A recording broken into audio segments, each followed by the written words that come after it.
네, 안녕하십니까. 지금 키워야 할 세금 지식 지키세 자산관리솔루션부 강민호입니다. 지키세 2부 주식과 세금을 주제로 진행하고 있는데요. 상장 주식, 대주주, 양도소득세에 대한 내용을 살펴보도록 하겠습니다. 왕혜영 세무사님 오늘도 자리해 주셨는데요. 안녕하세요. 안녕하십니까. 네, 드디어 올 것이 왔다라는 느낌입니다. 네. 현장에서 가장 많이 문의가 들어온다는 걸로 알고 있거든요. 네. 이 부분이. 네. 예. 이 부분에 대해서 좀 상세하게 또 재밌게 설명 부탁드릴게요. 그렇습니다. 이게 어마어마한 대주주 문의가 연말 연초에 있었어요. 네네. 저희가 쉬지 않고 상담을 드렸던 것이 생각이 좀 나거든요. 사실 제가 네. 바로 옆자리다 보니까 잘 알고 있는데 전화통이 불나는 줄 알았거든요. 네. 그러게 말입니다. 이제 관련 내용이 워낙에 복잡하고 사실 해석이 쉽지가 않아서 많은 고객분들이 좀 어려워하고요. 네. 이 증권사 PB의 역량에 따라서는 이제 고객을 잘 케어해주면 감사한 일인데 이걸 방치하잖아요. 그러면 세금 민원이 진짜 끊이지 않고 오는 내용이기도 한 겁니다. 그렇군요. 그런데요, 세무사님, 원래 상장 주식은 이전에 말씀해 주신 거에 따르면 제가 기억하기로는 세금이 원래 없지 않습니까? 그렇죠. 사실 대다수의 상장 주식을 장내 거래하는 분들은 해당 사항이 없는 내용이에요. 네네. 근데 이제 원래부터 세금이 없다라고 한 건 아니었어요. 세법에서는 상장 주식일지라도요, 대주주가 양도를 하거나 아니면 장외에서 양도하는 경우에는 네. 이렇게 양도소득세 대상으로 분류를 원래부터 하고 있었던 거거든요. 네. 제 말이 그 말인데요. 사실 대부분의 주식 투자자분들이 대주주일 리는 없지 않습니까? 그렇죠. 이게 네. 사실 함정일 수가 있어요. 네. 저희가 대주주 하면요, 보통 이게 떠올리는 사람의 그 이미지가 있죠. 이제 회장님 예, 정도는 좀 높으신 분들. 돼야 되잖아요. 네. 그렇죠. 이제 명칭이 저도 대표이사 그리고 뭐 흔히 CEO 이런 분들은 좀 당연히 대주주일 것 같다 이렇게 말씀을 하시잖아요. 네. 근데 세법에서 말하는 대주주는 그런 개념이 아니에요. 네. 우선 일단 해당 회사의 주주로서 이제 본인이 이제 그 주식 갖고 있는 거니까 나를 포함해서 특수관계인들의 주식을 싹 다 모아요. 예. 모아서 이게 세법에서 정하는 대주주 기준에 해당되는 지분율이 있거든요. 네. 그리고 이제 시가총액도 있어요. 요거 넘어가면 누구나 대주주가 되는 겁니다. 네. 그러면 나 혼자만으로 따지는 게 아니라 네. 특수관계인의 주식까지 다 모은다는 말씀이신데 네. 이 특수관계인이 그럼 누구를 말하는 겁니까? 예, 일단 나하고 예. 가장 정서적으로나 경제적으로 밀접한 위치에 있는 사람들이 바로 가족이신 예, 거예요. 가족들이요.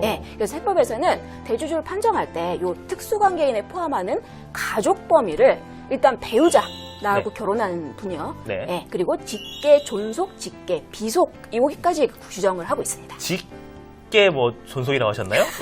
분명히 국어인데 영어같이 들리거든요. 좀 해석 좀 부탁드릴게요. 네, 예. 이게 법상은 이게 한자식 표기거든요. 네네네. 그래서 저도 설명을 좀 드리기가 좀 그런데 예. 일단 직계의 사전적 의미를 찾아보시면요. 네.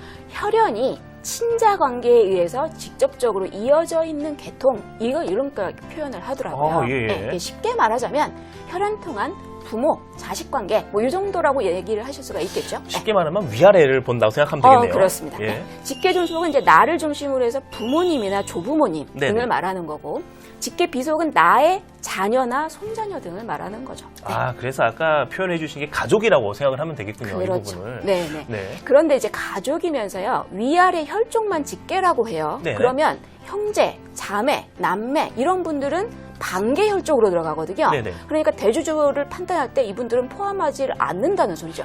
결국에는 딱 내 위에, 내 아래만 보고 네. 옆에는 형제관계 이런 거는 주식을 포함할 필요가 없겠네요. 네, 일반적으로는 그렇죠. 예. 특수하게는요, 아까 이제 회장님처럼 네. 해당 회사 주식을 제일 많이 들고 있는 분이 있으실 거예요. 네. 그분들 때는 육촌 혈족까지 확대가 돼요. 육촌 육촌이요? 혈족. 네. 예. 이러면 이제 반계 혈족은 대부분 다 포함이 되실 수밖에 없고요. 그렇겠네요. 그리고 심지어 이제 결혼까지 해서 막 사촌이 되는 분들도 있을 수도 있어요. 네. 이런 분들도 합산해야 돼요. 그럼 매형, 매제 이런 분들도 다 들어가는 겁니까? 그렇죠. 네. 네. 그러니까 예를 들면 회장님 일가는 그냥 대부분이 다 최대주주.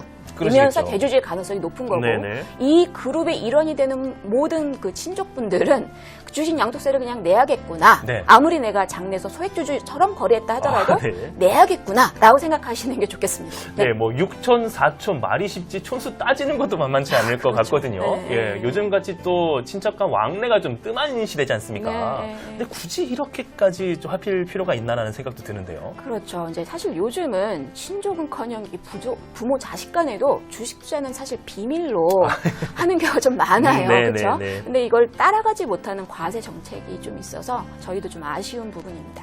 네, 그러면 지금 말씀해 주셨던 이런 특수관계인에 대해서 혹시 더 말씀해 주실 게 있을까요? 네, 이게 이제 개인 가족 그룹에서는 따져봤었는데 네. 개인 가족 그룹이 아니라 본인이 법인을 이제 그러니까 법인을 운영하는 대표여서 내 개인 계좌로도 주식을 투자하고 그 법인 자금을 가지고도 법인 명의로 주식 투자를 하시는 분들도 많으세요. 네네. 그럼 이때 그 개인이 투자한 종목과 법인 계좌에 있는 그 같은 종목을 묶어보시라는 거예요. 아, 예. 이 특수관계에는요, 내가 지배하는 법인 사업체가 같이 포함이 됩니다. 아, 그래서 예. 법인으로 만약에 우회 투자를 하면 대주주가 될 가능성이 굉장히 높아지는 거죠.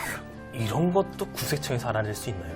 최근에 실제로 세무조사 받으신 분이 계셔요. 그래서 그렇습니까? 예. 만약에 이거 안 걸리겠지 하시면 곤란할 것 같아요. 네. 굉장히 치밀한 것 같은데요. 네. 이렇게 특수관계인 범위를 좀 살펴봤는데요. 그럼 도대체 특수관계인의 주식 합계가 뭐 어느 정도여야 대주주라고 말할 수 있는 걸까요? 네, 그거 화면 보시면서 설명을 드려볼게요. 네. 우선 대주주가 되는 경우에는요, 직전 사업년도 말일의 보유 상황으로 일단 결정을 해야 되거든요. 직전 사업년도 말일이라고 하시면은 12월 31일 뭐 이렇게 말씀하시는 건가요? 대다수의 법인이 12월 결산 법인이기 때문에 뭐 네. 그렇게 보시는 것도 편해요. 네. 근데 간혹 이제 3월 말 법인, 6월 말 법인 이런 다양한 결산일 체계를 갖춘 그런 회사가 있어요. 그런데 그 날짜로 봐셔야 되겠죠. 그럼 뭐 결산일도 다양할 수가 있다는 얘기네요. 그렇죠. 네. 네. 전년도 만약 결산일에 이제 12월 결산법인이어서 그 결산일에 가지고 있는 주식의 수량을 봤더니 화면에서 보시는 것처럼 지분율 기준을 넘어가거나 네. 아니면 시가총액 기준을 넘었다 이러면 그 다음 연도인 지금이요. 예. 지금 연도가 대주주가 되는 연도다라고 예. 볼 수가 있고요. 그러니까 예를 들어주면 이제 만약에 2019년 결산일에 네. 대주주 기준을 넘었다. 네. 그러면 2020년이 대주주가 되는 거기 때문에 요 20년 안에 거래한 주식 매매는 다 양도세 신고를 해야 되는 겁니다. 예.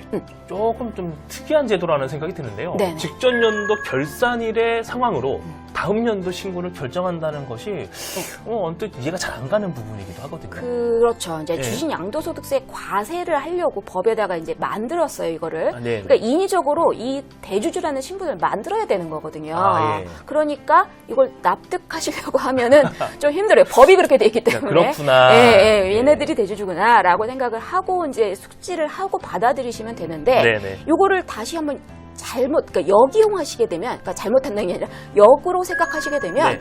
대주주를 피하는 것도 사실 가능한 거죠. 그렇겠네요. 그날 그 기준을 안 넘으면 되는 거니까. 네네. 그러면 그 기준에 맞춰서 지금 대주주가 안 될 거니까 요렇게 생각하면 절세를 하시는데 도움이 될 거죠. 네, 그러면 방금 말씀해 주신 거는 직전 결산일에 그렇죠. 지분율이나 시가총액을 넘지 않으면 그렇죠. 괜찮다라고 볼 수 있는 걸까요? 그렇죠. 대신에 두 기준 모두 안 넘어야 돼요. 엔드 기준으로. 그렇죠. 엔드. 예. 예. 일단 직전 결산일에 지분율이나 시가총액이나 모두 안 넘는다면 네네. 지금 현재는 대주주가 아니기 때문에 얼마든지 자유롭게 매매할 수 있고 큰 이익을 보시더라도 세금 신고할 필요는 없어요. 네. 네. 그러면은 직전 결산일에는 대주주 기준을 피했다 치고요. 네네. 혹시 당해 연도 올해 네. 지분율이나 시가총액이 넘어가게 되면 그때는 또 어떻게 됩니까? 요거는 이제 약간 다른 상황이 될 수 있는데요. 예. 일단 만약에 전년도 말에 대주주는 아니었어요. 예. 그러면 일단은 당해 연도에 내가 대주주가 아니니까 아닌 상태에서 내 주식이 막 평가가 올라가서 네. 금액이 커지게 되는 거는 괜찮아요. 예. 그러면 굉장히 이익을 크게 보는 해피한 상황이 되신 네, 건데. 행복한 상황. 예. 근데 요때 이걸 더 사야겠구나 네. 라고 생각해서 수를 더 매수를 하는 거죠. 이러다 보면 수량이 자꾸 늘고 그러면 지분율이 자꾸 넘어가잖아요. 그러겠네요. 만약에 올해 연도 중에 지분율을 터치했다. 그랬다가 되면은 요땐 대주주가 되는 겁니다. 그럼 연도 중간에도 지분율을 넘기면 대주주가 된다는 얘기거든요. 네. 시가총액은 상관없고요. 네.